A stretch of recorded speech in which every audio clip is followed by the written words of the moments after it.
Intro music. सोचिए जरा, एक तरफ तो लाखों लोग हैं जो इन्हें भगवान का दर्जा देते हैं और दूसरी तरफ हमारी अदालतें हैं जो इन्हें एक सजायाफ्ता मुजरिम मानती हैं। सवाल ये उठता है कि एक ही इंसान, संत और अपराधी, ये दोनों कैसे हो सकता है? भाई ये कहानी है ही इतनी उलझी हुई। तो चलिए आज संत रामपाल की इसी चौंकाने वाली कहानी की परतें खोलने की कोशिश करते हैं। तो संत रामपाल की कहानी को समझने के लिए हमें थोड़ा पीछे जाना होगा। कहानी की शुरुआत होती है एक सीधी साधी सरकारी नौकरी से और ये पहुंचती है एक बहुत बड़े आध्यात्मिक गुरु के सिंहासन तक। ये एक ऐसा सफर था जिसने उन्हें लाखों लोगों का भगवान तो बना दिया, लेकिन साथ ही कानून की नज़र में एक बड़ा मुजरिम भी। शायद यकीन करना थोड़ा मुश्किल लगे, लेकिन संत रामपाल हमेशा से संत नहीं थे। वो तो हरियाणा सरकार के सिंचाई विभाग में एक जूनियर इंजीनियर हुआ करते थे। सोचिए, एक इंजीनियर। फिर 90 का दशक आया और कुछ ऐसा हुआ कि उन्होंने अपनी अच्छी खासी नौकरी छोड़ दी और आध्यात्म का रास्ता पकड़ लिया। और फिर क्या था, कबीर के उपदेश देते देते वो देखते ही देखते लाखों लोगों के गुरु बन गए। पता ही नहीं चला कि ये सब इतनी जल्दी कैसे हो गया। तो देखिए, 1995 में उन्होंने अपनी सरकारी नौकरी को अलविदा कहा और सिर्फ 4 साल के अंदर 1999 में अपना पहला आश्रम भी खड़ा कर लिया। मतलब सब कुछ बहुत बहुत तेजी से हो रहा था। लेकिन कहानी में जो असली मोड़ आया वो था साल 2006। आर्य समाज के साथ एक धार्मिक बहस इतनी ज्यादा बढ़ गई कि बात हिंसा तक पहुंच गई। एक शख्स की जान चली गई और संत रामपाल पर लगा पहली बार हत्या का मुकदमा। और बस यहीं से उनके कानूनी झमेलों का वो सिलसिला शुरू हुआ जो आज तक चल रहा है।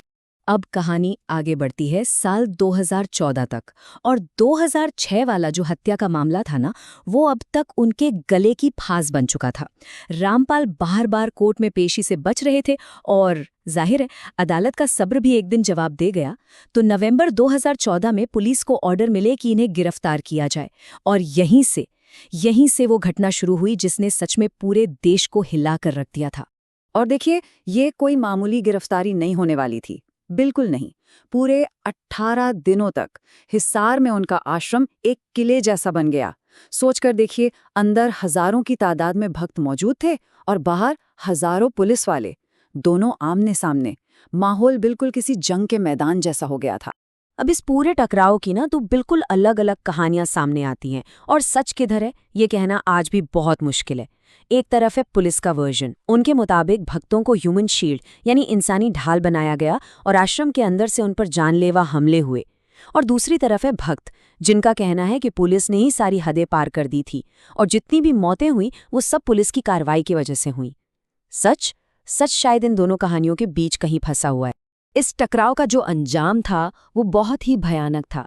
एक बच्चे समेत 6 लोगों की जान चली गई, 250 से भी ज्यादा लोग घायल हुए और सरकारी खजाने पर 50 करोड़ रुपए से ज्यादा का बोझ पड़ा।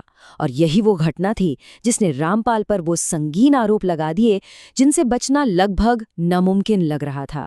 गिरफ्तारी के बाद कोर्ट कचहरी का एक लंबा दौर शुरू हुआ, और यहाँ कहानी में एक और बड़ा ही हैरान करने वाला ट्विस्ट आया। हुआ ये कि एक के बाद एक रामपाल कई बड़े मामलों से बरी होते चले गए। और इससे क्या हुआ?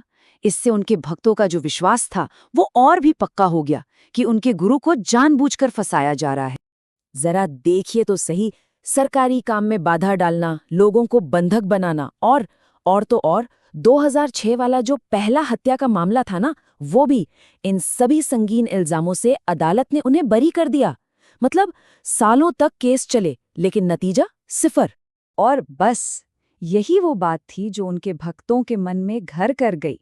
उनका मानना था कि ये सब कुछ उन्हें बदनाम करने की एक सोची समझी साजिश थी, और अदालत के इन फैसलों ने उनकी नज़र में आखिरकार सच को सामने ला ही दिया। लेकिन कहानी अभी खत्म नहीं हुई थी, बिल्कुल नहीं। भले ही वो कई केस जीत चुके थे, पर 2014 में आश्रम के अंदर जो 6 मौतें हुई थीं, उनका मामला अभी भी बाकी था। और यही वो एक मामला था जिसने पूरी बाजी ही पलट कर रख दी। हाँ, ये 2 केस थे, FIR नंबर 429 और 430।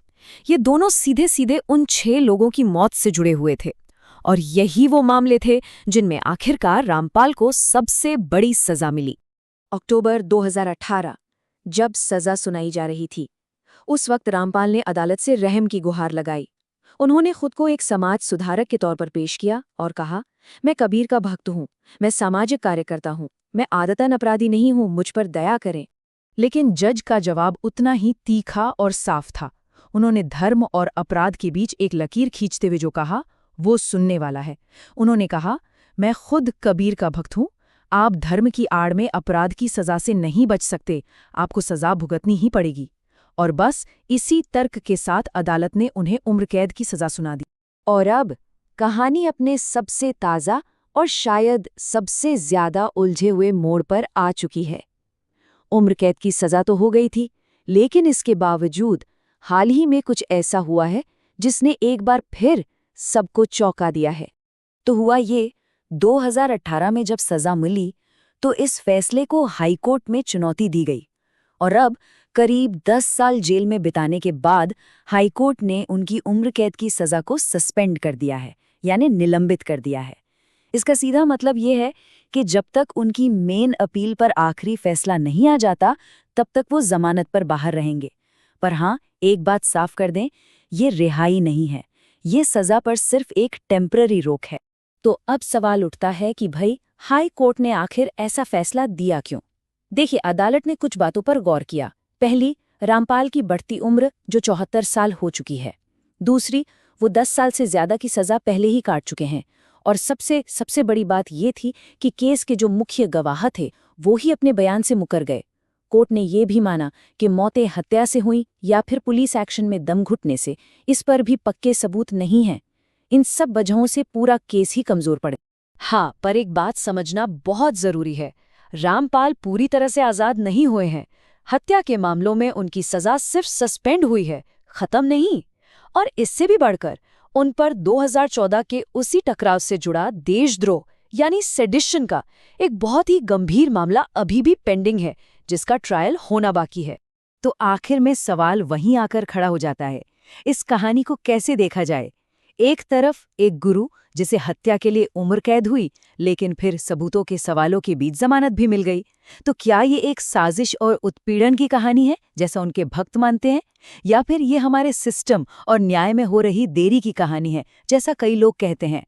सच जो भी हो, एक बात तो तय है, इस कहानी का आखिरी पन्ना लिखा जाना भी बाकी है।